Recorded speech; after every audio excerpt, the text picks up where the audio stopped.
Okay, the camera quit on me. It has a tendency of doing that, not letting me know. I went ahead and got the rest of my intake manifold bolts in, nuts and bolts.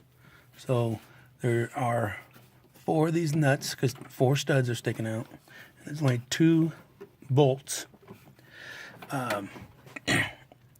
for the lower to go in, because the rest of them go in when you put the upper intake in. I was going to show you how to do these connectors. I didn't. You see that wire piece right there? It's on both sides. You've got to push it in. This is probably one of them hard ones. Let's see here. Push it in and down a little bit, and then come back.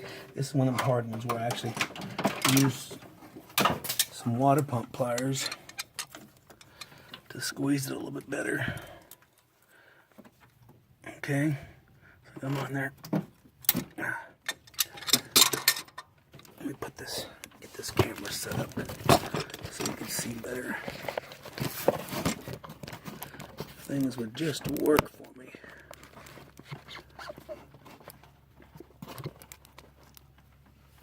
Let's try this front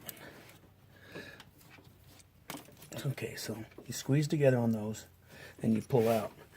And when you put them back in, you want to make sure that rubber is seated all the way down. You push them on, and it should snap in place, and you want to pull back and make sure it's tight. That's all there is to those. So I finished that up. The video stopped when I was torquing the intake manifold down.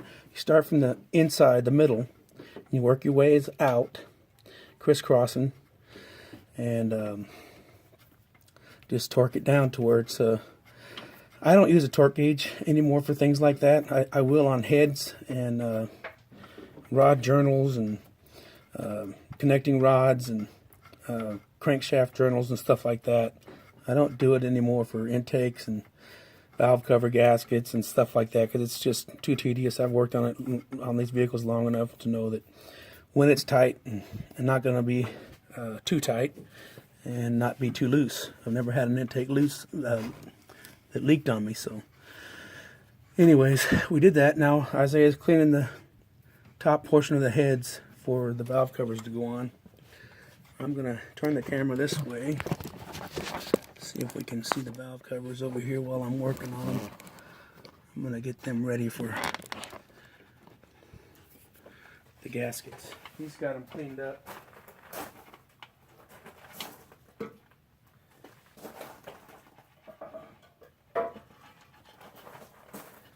He's done the tedious job of cleaning out the grooves, because it had some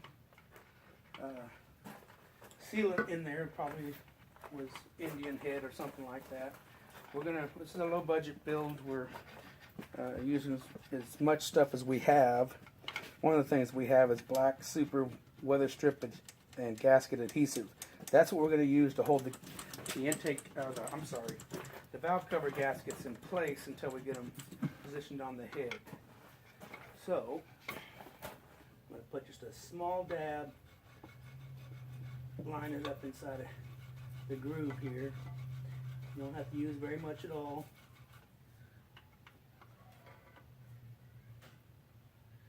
Just a thin layer to hold it in place.